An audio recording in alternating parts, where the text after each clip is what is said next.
Hai Andika, guys di video kali ini kita akan membahas sebuah mouse gaming sejuta umat. Bahkan dulu ketika saya SMA dan saya masih sering main point blank di warnet, karena kalau di warnet itu banyak temen-temennya gitu. Nah, di warnet tersebut banyak banget mouse yang tampilannya kayak gini. Makanya bisa dibilang ini adalah mouse sejuta umat. Mouse apa ini? Di video kali ini akan kita bahas, tapi seperti biasa sebelum kita mulai videonya, buat kalian yang belum cuci tangan dulu. Kalau udah cuci tangan langsung aja subscribe channel ini, karena di channel ini kita akan membahas informasi menarik mengenai dunia gadget dan juga teknologi yang akan membuat hidup kalian lebih inspiratif dan produktif. Dan perkenalkan, ini adalah Logitech G102 Lite Sync RGB, sebuah mouse gaming refresh dari seri sebelumnya yaitu G102 Pro Digi. Nah, kenapa seri Logitech G102 ini banyak yang pakai? Kalau menurut saya sih karena ini kan brandnya Logitech ya, sebuah brand peripheral yang memang udah punya nama di bidangnya. Dan untuk yang seri G102 ini, ketika video ini saya bikin harganya itu sekitar 200 ribuan aja. Jadi kalau menurut saya, kenapa namanya mouse gaming sejuta umat dan bestseller? Pertama, karena dia brandnya Logitech, dan yang paling penting dia murah, harganya cuma sekitar 200 ribuan aja. Untuk link pembeliannya seperti biasa kalian bisa langsung cek di kolom deskripsi. Dan dulu mungkin sekitar 4 tahun lalu sebenarnya saya udah pakai seri Logitech G102, cuman bukan seri G102. Ada sebelumnya namanya adalah Logitech G100S, dan itu menurut saya udah nyaman banget. Jadi konten ini sekaligus nostalgia lah. Jadi perkembangannya seri G100, G102 itu kayak apa sih? Jadi benar-benar mengingatkan saya dengan mouse saya yang lampau, yang belum pernah saya review di YouTube. Karena memang 4 tahun lalu saya belum membuat YouTube, dan udah entah kemana sekarang mouse-nya ya. Dan dulu kenapa saya tinggalkan, karena penyakitnya kumat, yaitu double click. Kalau untuk versi refreshment-nya yang ini, yang akan kita bahas ini, Logitech G102 Lite Sync RGB ini, dengan harga 200 ribu, menurut saya sih ini adalah mouse yang terbaik di kelasnya, di kelas 200 ribuan. Karena desainnya ini benar-benar bisa dibilang desain sejuta umat, yaitu desain ambidextrous, dimana kalau misalkan kalian left-handed atau kidal, kalian masih bisa pakai asalkan kalian tidak menggunakan tombol back and forwardnya. Cuman kalau yang user yang right handed itu kita bisa pakai tombol back and forward.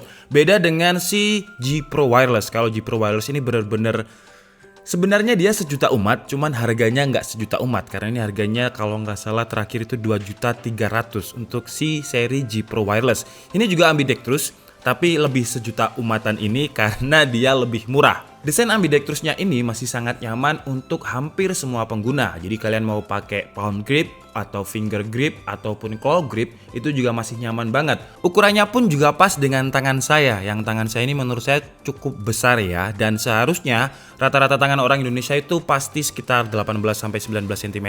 Dan Logitech G102 Lite Sync ini menurut saya masih sangat fit, sangat pas kalau digunakan untuk rata-rata orang Indonesia ataupun orang Asia yang telapak tangannya di bawah 19 cm. Untuk warnanya terdapat 2 SKU, jadi ada yang hitam dan ada yang putih. Dan yang warna putih ini menurut saya warnanya elegan, finishingnya pun doff, jadi nggak terlalu fingerprint magnet dan gampang kotor. Di area scrollingnya diberi warna silver dan membuatnya lebih match dengan warna putihnya. Untuk bobotnya pun nggak terlalu berat, 83 gram, yang seharusnya bobot segini udah sangat responsif kalau kita gerakan di mousepad. Tapi sayangnya yang saya rasakan untuk mousefit PTFE-nya ini kurang licin, atau mungkin saya aja yang terbiasa pakai G Pro Wireless. Jadi ini adalah mouse harian saya sekarang yang sering saya pakai, dan mousefit PTFE-nya ini enak banget, smooth dan juga responsif. Nah, ketika saya udah pakai yang 2 jutaan dari Logitech ini, kemudian coba yang 200 ribuan ini, mousefit PTFE-nya menurut saya agak kurang responsif. Tapi sekali lagi untuk sekelas harga 200 ribuan ya masih lumayan. Karena memang saya perpindahan dari Logitech G Pro Wireless yang 2 juta ke 200 ribu 10 kali lipat harganya. Jadi memang perbedaannya cukup terasa. Kemudian untuk kabelnya lumayan tipis, dan kalau warnanya putih seperti ini, saya jadi teringat kabel chargernya iPhone yang meskipun yang original itu biasanya nggak ada sebulan, kalau saya yang make bakalan cepat rusak. Cuman semoga Logitech G102 ini kabelnya nggak gampang rusak ya, karena menurut saya memang kabelnya lumayan tipis. Ya walaupun masih lebih tebal ini dibandingkan chargernya iPhone, tapi ya untuk kabelnya mouse menurut saya sih memang terlalu tipis dan terlalu kayak kurang solid gitu build quality-nya. Cuman selama 2 minggu ini saya pakai sih nggak ada masalah. Dan mungkin buat kalian yang udah punya Logitech G102 Lightsync RGB ini kalian bisa tulis pengalaman kalian di kolom komentar untuk membantu yang lain. Karena kan saya pakainya cuma sebentar aja 2 minggu. Mungkin kalian udah pakai 3-4 bulan, jadi pengalaman kalian lebih baik daripada pengalaman saya.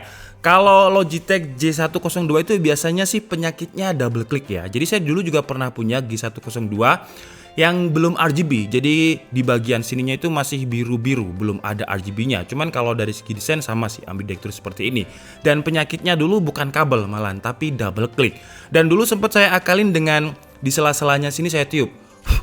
Kayak gitu kalau misalkan udah double click. Cuman ya kumat-kumatan, kadang kalau saya tiup dia berhasil, kemudian besoknya kumat lagi kayak gitu. Dan karena ini saya pakai masih 2 minggu, jadi nggak mungkin lah kalau misalkan double click dalam jangka waktu hanya 2 minggu. Biasanya itu setahun atau 2 tahun dengan pemakaian yang cukup ekstrim. Untuk spesifikasi sensornya, DPI-nya bisa di custom dari 200 sampai 8000 DPI. Polling rate-nya juga udah akurat banget 1000 Hz. Kemudian untuk speed acceleration-nya juga lumayan 25G 200 IPS. Tombolnya ada 6 dan semuanya programmable dan bisa kita save profiles yang udah kita program tadi melalui software Logitech yaitu G-Hub. Cuman di Logitech G-Hub kita hanya bisa nge-save satu profile aja. Jadi dia ada on chip memorinya, cuman sayangnya itu sih dia cuman bisa nge-save satu profile. Tapi sekali lagi saya ingatkan harganya cuman 200.000 Logitech on chip memory, bisa tombolnya bisa programmable, kemudian bisa di save di softwarenya. Menurut saya itu udah istilahnya sejuta umat banget lah, atau BBJS banget. Kemudian kalau untuk switchnya, Logitech tidak kasih klaim sampai berapa kali umur keylifenya. Cuman ada klaim kalau yang versi Lightsync atau versi terbaru ini ada pengencangan tombol mekanikal menggunakan pegas logam.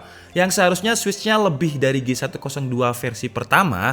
Cuman pengalaman saya pakai ini masih 2 minggu. Jadi saya belum bisa kasih experience yang lebih gitu. Karena memang biasanya penyakitnya Logitech G102 ini ada di double click. Jadi kemungkinan untuk versi terbarunya ini dia akan double click juga pasti, cuman mungkin umurnya lebih lama karena switchnya udah dilakukan pengencangan mekanikal dengan pegas logam tadi. Dan mungkin nanti 1, 2, atau 3 tahun ke depan akan saya update kapan dia akan double click, atau gini aja deh, ketika dia udah double click akan saya update.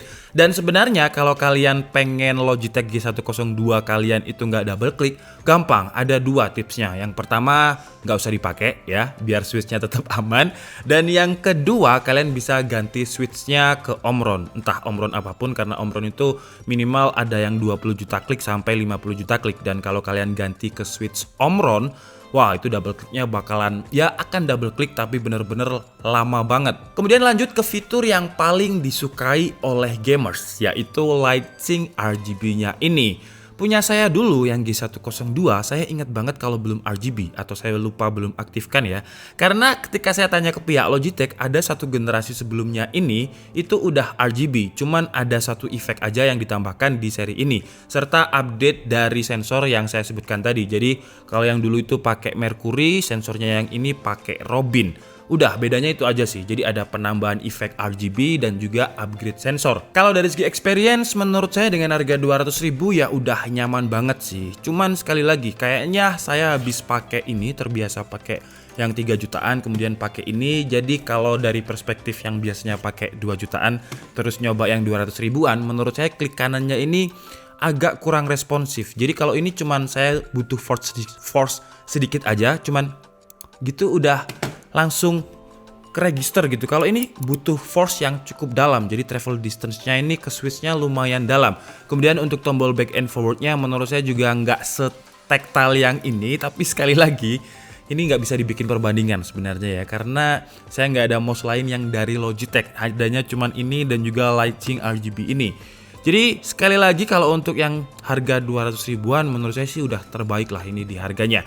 Oke lah, jadi mungkin cukup segitu aja ya video review kita kali ini, sekaligus nostalgia. Saya yakin kalau penonton DKED ini umurannya seumuran dengan saya yakin pasti nggak asing lah dengan mouse sejuta umat Lightsync G102 ini. Karena memang ini zaman-zamannya Point Blank, zaman-zamannya game-game dulu CSGO, Point Blank yang orangnya nge-cheat sampai masuk tembok, itu adalah saat saya pensiun main Point Blank. Karena saya nggak bisa nge-cheat, sebenarnya pengen nge-cheat cuman nggak tahu caranya, jadi ya udah pensiun. Dan menurut saya, kembali ke topik ya, kembali ke mouse ini, Menurut saya tetap ini adalah mouse yang juga sejuta umat dengan harga 200 ribuan dan brandnya Logitech. Jadi bayangkan mouse dari Logitech itu biasanya harganya bisa kayak gini 2 juta, 1 juta, dan sekarang kalian bisa menikmati mouse gaming budget yang harganya cuman 200 ribuan. 200 ribuan tapi Logitech, dan itulah terlahirnya kata mouse sejuta umat. Oke guys, jadi mungkin cukup segitu aja. Saya minta maaf kalau ada kesalahan dalam penyampaian informasi. Seperti biasa kalian bisa mengkoreksinya di kolom komentar. Saya Andika Setiabudi and see you on the next video. Bye bye.